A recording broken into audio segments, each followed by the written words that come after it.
open up for comments or questions. I certainly some that have occurred as you've been talking, but any others want to jump in or raise questions regarding the picture that Kevin has presented there? Just where I think of that, I mean, it does seem to me that C.S. Lewis zeroes in on some critical aspects here in terms of his notion of the abolition of man. That is, when we lose that transcendent order, and the sad history of the movements through the 20th century, totalitarianism, so on, the individual really dissolves into is subject to a very repressive regime where there's no higher authority than men become highly oppressive. There's a loss of the sacred. It just seems to me in some ways that the secularization, as you've described it, and as the intellectual class has portrayed it, as one initially of a liberation from constraints of religion and so forth, has led to bondage in all sorts of ways of other ideologies that have proved very destructive. And whether human thriving, whether it's really a purely secular view, as has been developed by many authors, is sustainable in the long term. And I guess that's kind of a question we're dealing. And of course, in this context, the fact that Islam has had such a resurgence and what that means, and I guess Christian, and indeed the spread of Christianity as well, that has gone on, and contrary to the secularization narrative, I guess, raises some interesting questions.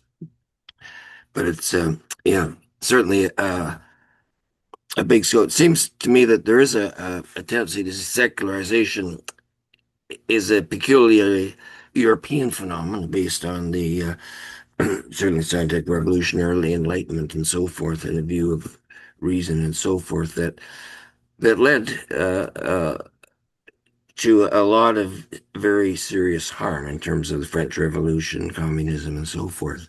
That when, as Solzhenitsyn says, when men have forgotten God, we're left with a vacuum that's filled by much darker forces as well.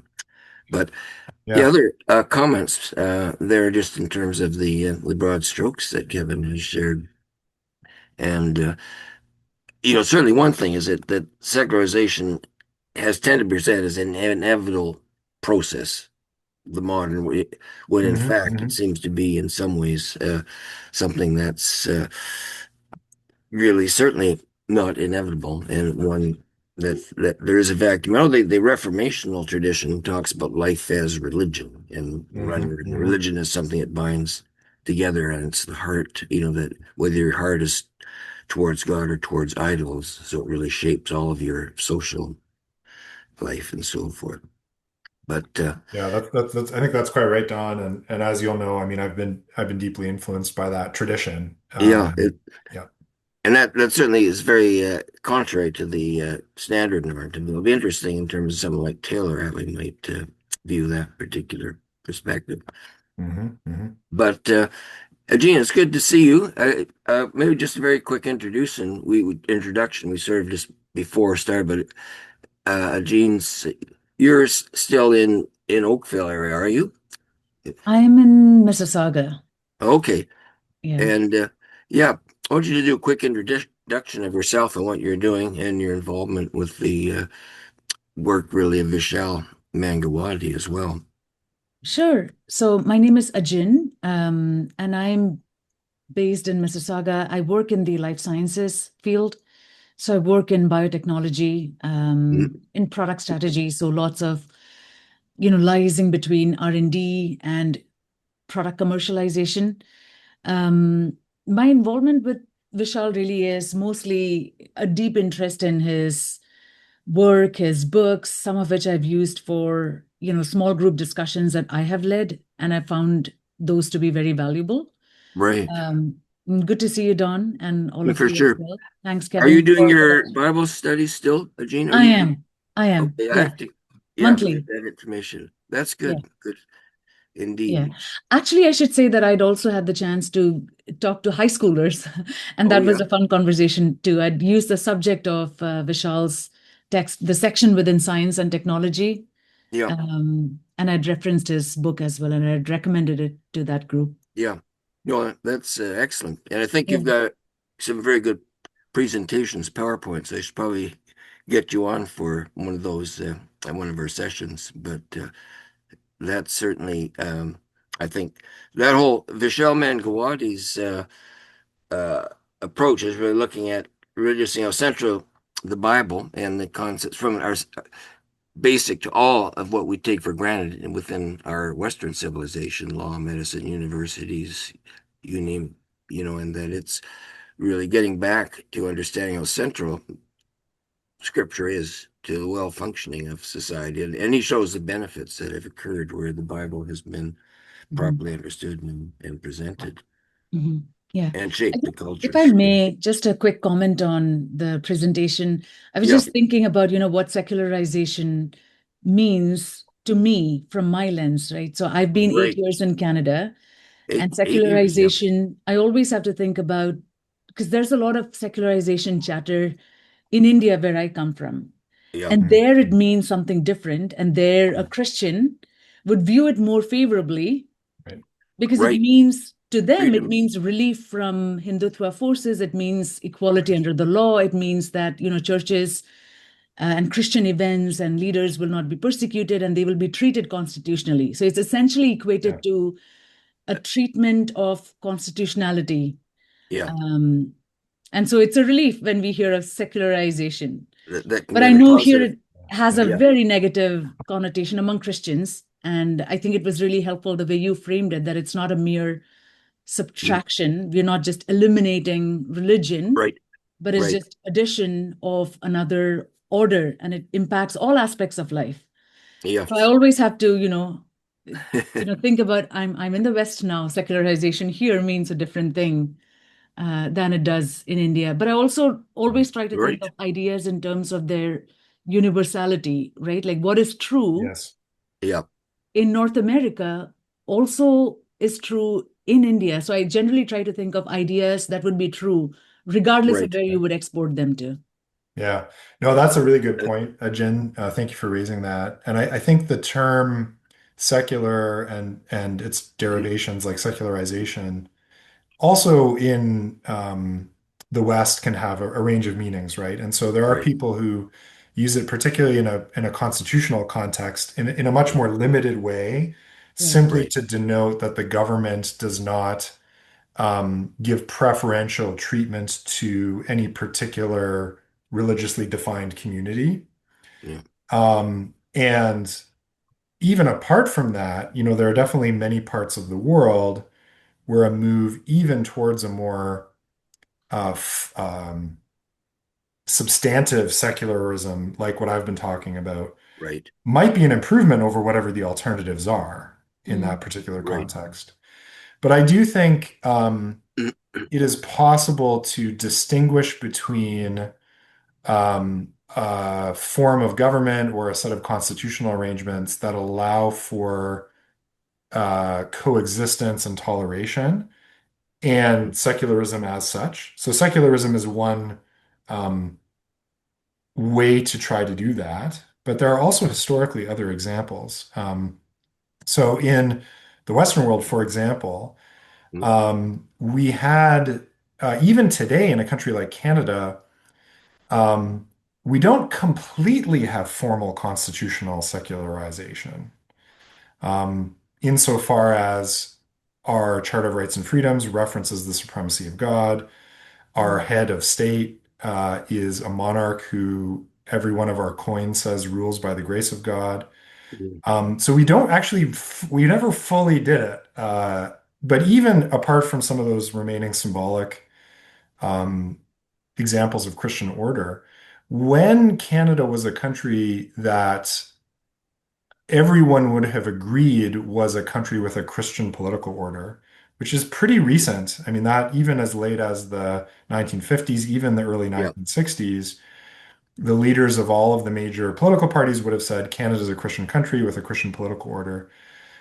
We had an enormous range of religious toleration for people mm, of all faiths and no faiths. And so, uh, there's an argument to be made that people do have between people who would Mm, say that a secular political order can provide more toleration than a Christian one. But historically, that's not, um, it's at least not immediately obvious that that is the case. mm, And we haven't had a formally secular political order in most of the West for very long. mm, And I myself am not convinced that given another 50 years, that a secular order actually will prove in the long run to be as tolerant as a Mm. Christian political order was. mm.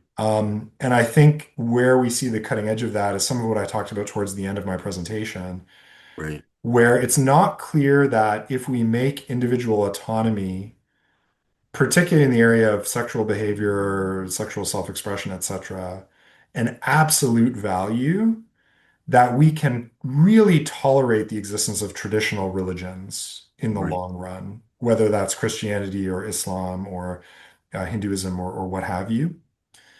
So that's an open question to my mind. Right. And we also have non-Christian instances, Christians don't have a monopoly on this, where there have been degrees of toleration where you have multiple sacred traditions in the same society. So China is a good example of this, where you have Confucianism and Taoism sort of right from the earliest times, but then you have Buddhism come in and there's some turbulence with that and some persecution. But eventually they sort of settle into a modus operandi where they can coexist pretty happily. There's also examples in Indian history, right? If you go back Mm, to the time of Ashoka, and we actually don't know as much about Ashoka as I would like, but we mm, know a fair bit about him from his inscriptions, his pillar edicts and his rock edicts. Um, and he was not a secularist in the modern sense, but he believed in Dharma. And he believed that Dharma was a principle, if we understand Dharma to mean justice, rightness, duty, that that's a principle that could be shared by Buddhists and Hindus and Jains and of course there weren't Christians in India at that time, but presumably Christians and others that there was a common ground that could be found that could allow for coexistence. Anyway, there's maybe more to be said about that, but I think it's possible to have toleration without having secularism necessarily. Right. right. Yeah. Yeah, in fact, in some cases, the more advanced secularism in a kind of aggressive way, the more hostile it is to Mm. other freedoms or religious beliefs. So in China, Christians are not free in any respect.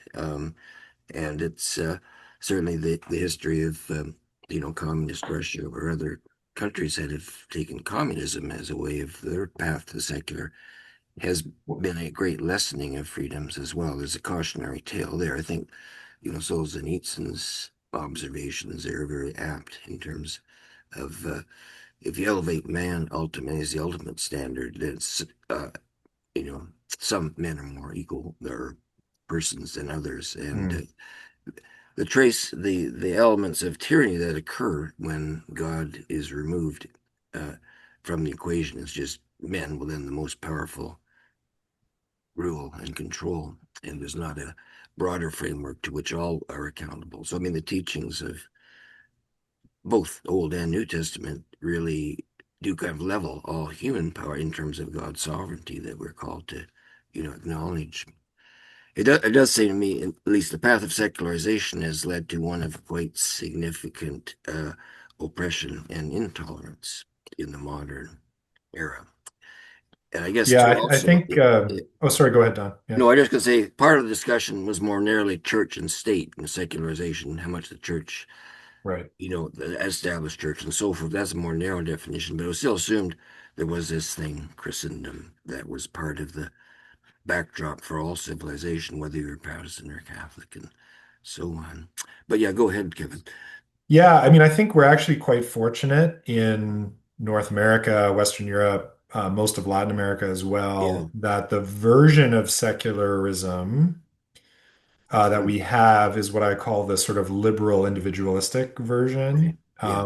which does, I think, pose problems for Christians, but is generally pretty accommodating of Christianity. Um, it's easy for us to forget that for much of the 20th century, up to a third of the people in the world were living under communist regimes, which were also Right. secularist, but of a much, much more authoritarian variety that sought to Mhm. Right. crush and stamp out anything that wasn't compatible with atheism. Mhm. And that's derived from the West as well through Marxism, of course, Yeah. Marxist thought, but it's a very different strand. But there are different kinds of secular order. The kind that we have, we have the Yeah. more benign form here in Canada. Um, and there are also some non-communists forms of secular order that have been quite violence in their imposition. Mhm. So one example would be in modern Turkey. Uh, So Mustafa Kemal Ataturk, who emerged as the leader of Turkey after the collapse of the Ottoman Empire in the mhm. 1920s. I'm fascinated by him. He's just a fascinating figure in many ways. In many Really? ways, a very Yeah. admirable figure, I would say, Mhm. particularly from a Western perspective. But his goal was essentially to create modern Turkey as a European country. Yeah. And so he did things like abolish the role of Sharia in the legal system and replace it, and I'm not making this up, with the Hmm. Civil Code of Switzerland. He Wow. just said, we're just going to copy the laws of Switzerland and have them here. And a lot of that, I mean, there's nothing objectionable from a Christian point of view there, but the imposition of his version of a secular society in Turkey involved actually quite a lot of oppression and bloodshed. There were lots Mhm. of people executed for resisting. Um, so yeah, I mean, communism is definitely the worst example with an enormous human Yeah. toll. Um, but uh, but yeah, secular orders have not always been fairly tolerant of Yeah. individual freedoms the way that our version has typically been here in the West. Yeah. Indeed. In fact, the long history of the history of Christianity in Europe and the Reformation period and struggle to establish the liberty of uh, individual conscience, right? Of, in a sense, separation of church and state, but under a broad framework that still acknowledged God as a sovereign, and that was certainly the case of Canada and other countries. But the loss now of that um, faith and belief does seem to be presaging more virulent forms of secularism. That is, that you know are going to become less and less tolerant of those that claim Christian beliefs as the basis for their life. Um, so One that's one of the open questions I think is, to what extent does a liberal individualistic version of secular yeah, order like we have now right, in Canada, yeah, to what extent is that still really living off of the accumulated cultural capital of right, Christianity, hmm, and probably specifically Protestantism, as it developed in Protestant Europe, but particularly in the English speaking tradition, right, right? yeah, And I think historically, I'm convinced that the level of respect for things like freedom of speech, freedom of conscience and belief, right, freedom of association, that although secular movements like the Enlightenment did contribute to that, the roots are older and they're primarily in Christianity and yeah, primarily in Protestant Christianity, which is not to say that they're necessarily incompatible with other things. Um, but there's, centuries of cultural formation that went on to produce the kind of society that we have. And um, I do wonder if secular cultural formation can really take the place of that and still produce the same kind of society in the long run. right, And maybe even more so, given I know some of the interests of this group, if in fact we've switched from basically a liberal kind of education to basically a Marxist kind of education, where the important thing is not the freedom of the individual so much as it is identifying structures of oppression and teaching young people that the society that they live in, its political and economic and social structures are fundamentally oppressive and need to be overthrown, and it's their job to do it by rejecting the past. Yeah. I'm even less optimistic that if that project succeeds, that the Yeah. kinds of liberties that we enjoy will be secure. Yeah, very good point. Uh, Comments, others, leave it open. Any of you have reflection? Cover a lot of ground here in terms of the scope of the talk, but I think it's important to have a framework to understand our culture and where it's come from, where it's going, perhaps. But it does, perhaps, the historical studies seem that where Christian beliefs have flourished and shaped the culture by and large, with some exceptions, there has been a far greater extent of freedom, or freedom in the sense that we understand it, and that certainly, uh, particularly if every person has ultimate worth and significance before the face of God as a creature of God, then the totalitarian impulse that's so prominent in the modern period is held in check. And there's a balance between the powers of church and state. And I guess the freedoms that we've taken for granted are actually very fragile when cut from the roots in the Christian soil, really, that did give rise to the culture that we've so much taken for granted. So I think that's certainly cautionary. And the whole experience, like there's the fact that the sexual liberation, sexual freedom went hand in hand with political uh, oppression in some respects. That is the breakdown of the family structure and dependence on the state and so forth led to a significant loss of freedom. But there's, yeah, a lot here. I guess it really I would say many Christians are confused in some sense. Okay, what is it that we should actually be striving for and expect from our government in a context where, we have these Christian roots, but now much of the, I guess we could call it cultural Marxism or whatever, but a dominant strain within our society that has really become quite aggressive and oppressive in some respects. So, you know, um, that's an area I guess we really need to perhaps go deeper and understand that the basis on which the freedoms that we have assumed to be kind of God-given need to be renewed and refreshed in terms of really a return to fundamental, Christian belief in a way that it seems is happening in some respects. At least there are certain indications of return.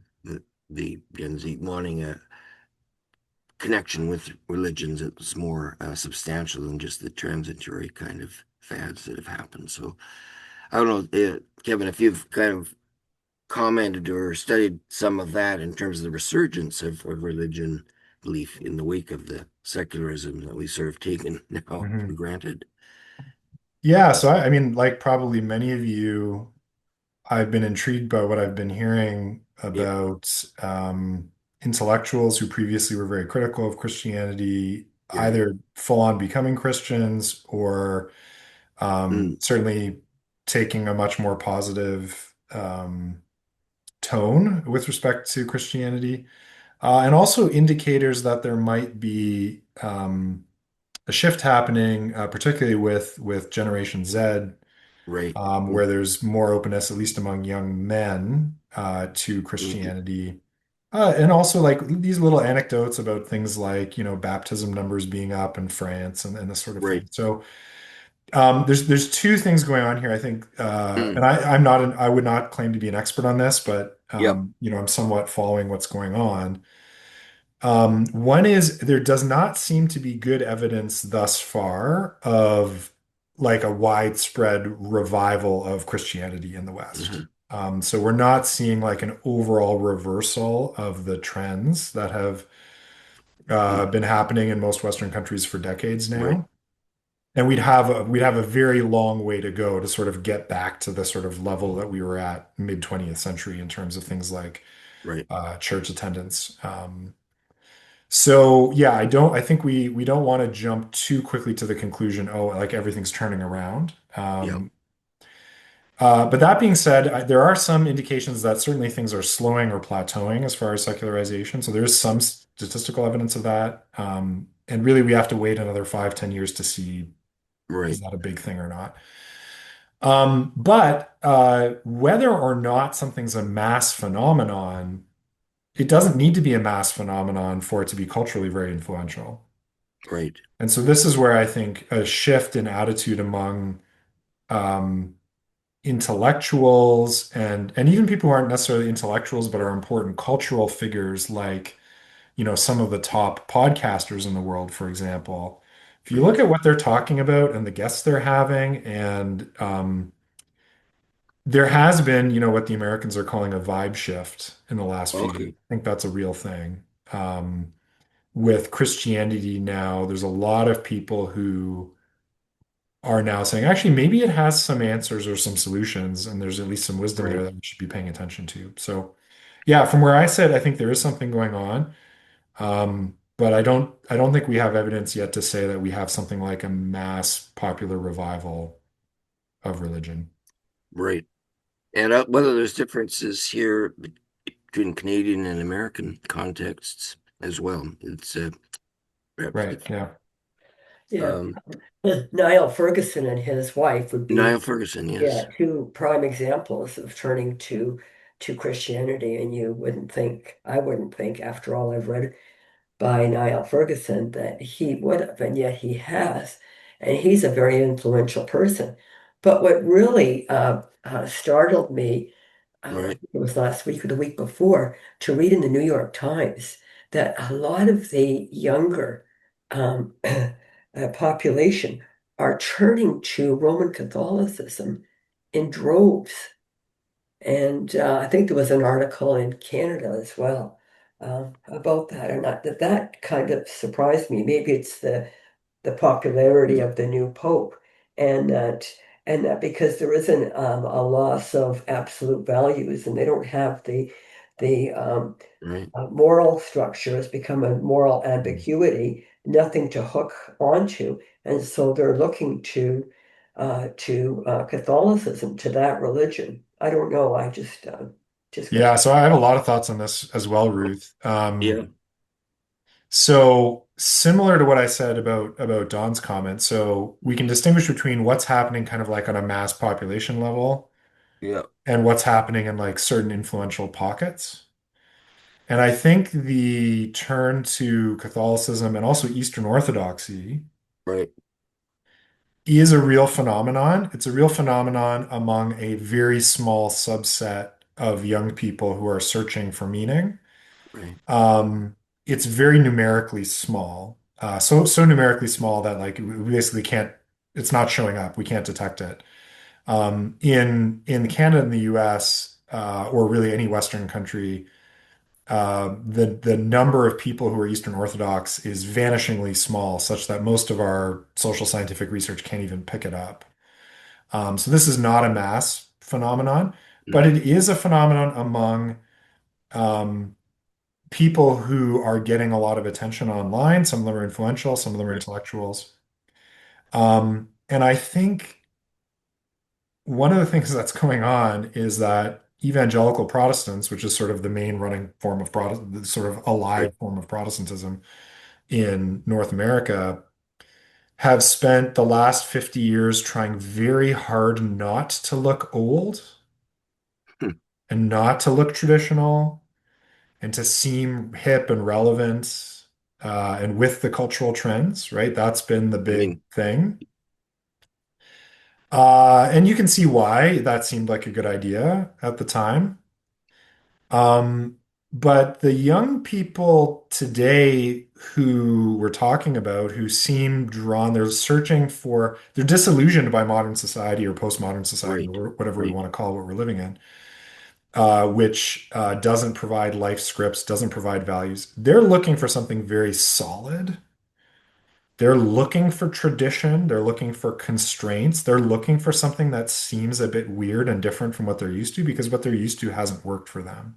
mm, And so for them, the aesthetics and the image that is projected by Catholicism and Orthodoxy is much more appealing. Because they will say, the Eastern Orthodox Church will say, we are the church founded by Jesus and we follow exactly the faith of the Right. early church, which I don't think is historically true, but it's the image that they want to project. And Catholics will say, well, we're the church founded by Jesus and carrying on the tradition of the apostles. And they will also very much say we are traditional. And again, in terms of their liturgies and their aesthetics, that is more true for them than it is for evangelicals Yeah. for the last 50 years. Um, so I think, and I speak as an evangelical Protestant, um, we need to do some thinking about this, Yeah. about whether putting our best foot forward is actually pretending that we've only existed for the last 30 years. Yeah. And goodness knows, we won't sing any songs that are older than 20 years old. And if we do, they Guess better not. only be about 100 years old. Yeah. Liturgy, what's that? Or our liturgy is we have Yeah. a rock concert plus a TED talk. And I'm being a little Yeah. bit flippant and No, but provocative that's in the way not that I'm too framing flippant. that. Yeah. But yeah, so that's true. On the other hand, and I mean no disrespect to my Catholic friends, and I do have an enormous respect, particularly for the Catholic intellectual tradition. Sociologically, the vast majority of Catholics in North America are not living out Catholicism. It's And phenomenal. they will tell you that they're not. Yeah. Most of them do not ever receive the sacrament of they don't undergo confession and they don't Yeah. receive the Eucharist, which is a bare minimum requirement for being a faithful Catholic. Most of them don't. And they have no Most of them idea. do not accept the And teaching of the third, church on practically any subject, right? So Yeah, sociologically, and again, I'm going to intentionally frame this in a very provocative way. Sociologically, Catholicism in North America has failed on a mass level. yeah. If you want to see in Canada and the United States, where do you find large groups of people who are at least kind of believe in Christianity and kind of live out Christian moral teachings? It's mostly evangelical Protestants. yeah. And Even though Pentecostals, I would nominally think. there's very large numbers of Catholics, but again, they're not really living it out. And again, I have a lot of respect for Catholicism and the Catholic tradition and what many of the leaders are attempting to do, but it just doesn't seem to have translated into mass success in terms of actual belief and practice in the population. Well, they've Yeah, not Ruth. ever Yeah, had go a ahead. they've not ever had a theological framework, and that's not important. It doesn't even occur to them Hmm. that That many evangelicals. Yeah. Yeah, I know, think you're right. That period of the 50-year period, I mean, when the evangelicals are trying to be hippie with it, appeal to younger generations, they discarded so much of the actual tradition, the richness in terms of liturgy and worship and so on. Right. They were a little impoverished. But also, Kevin, the kind of the first things is really a place where Catholic intellectuals and non-Catholic really seems to be are shaping the discussion or place where um, there is a vibrant Christian kind of worldview being articulated in a variety of ways. There's not anything in the Yeah. Protestant world that compares with first things now. I think that would be fair. Yeah, I would agree with that. Yeah. You know, and certainly, but yeah, looks like a bit like the church is a Humpty Dumpty and broken all these Mhm. different pieces, and I guess only Christ can put it together again. But I think the fact that this is where Michelle's work is very good, studying historically the incredibly positive impact of where Christian belief was vibrant and took hold in all different ways, whether it's in Scotland, Netherlands, India, all pla and there's such a positive track record here.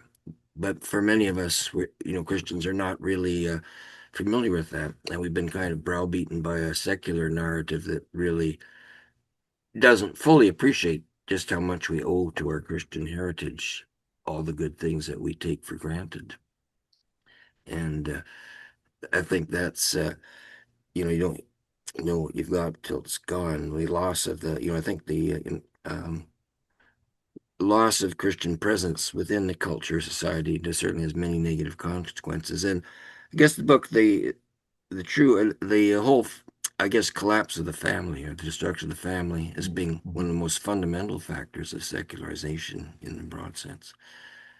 And that's certainly um, a huge problem, I guess, that we're not really, the church is Yeah. struggling to deal with that one, I think.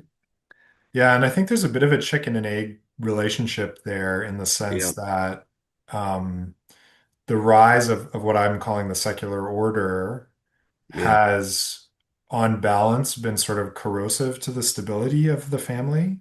yeah, But the instability of the family also disrupts a lot of the traditional mechanisms for handing down the faith, exactly. right? Yeah, And exactly. so they're kind of mutually reinforcing. Um, there was a book, oh, this is more than 10 years ago now, Mary Eberstadt, English. How Yeah, the West Really Lost God. And she kind of yeah, makes the case that family breakdown is a major factor. I don't go all the way along with her in that, but there is something to what she's saying. Um, yeah, and I think, I mean, one of the big challenges for liberal, individualistic, secular order, like what we have in Canada, it seems culturally to be particularly corrosive of fertility rates.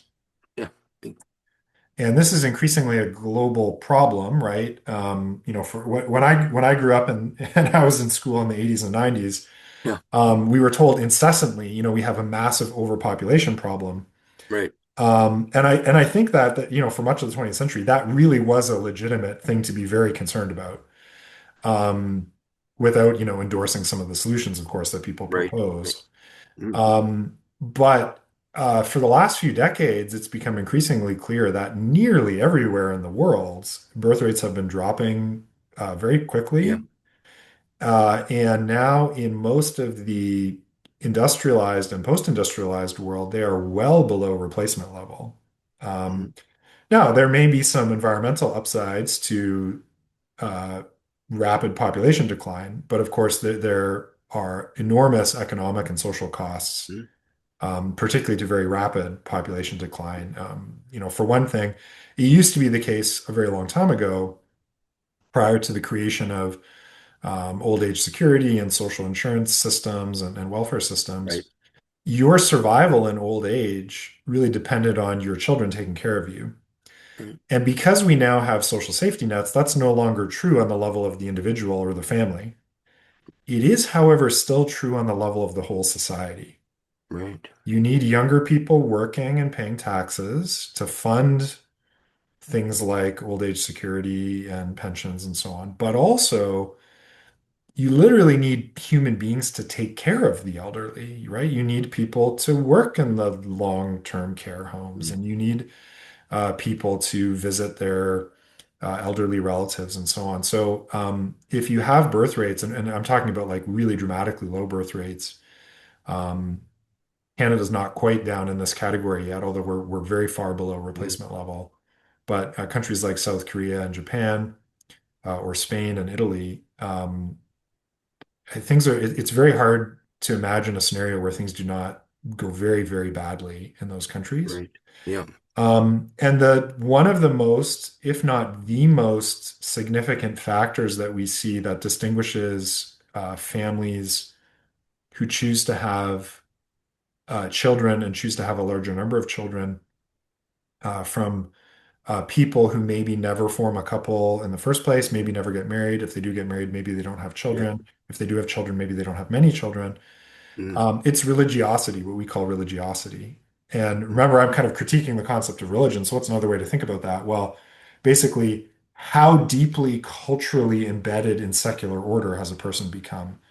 When we Right. measure religiosity, we're measuring the opposite of that. Okay.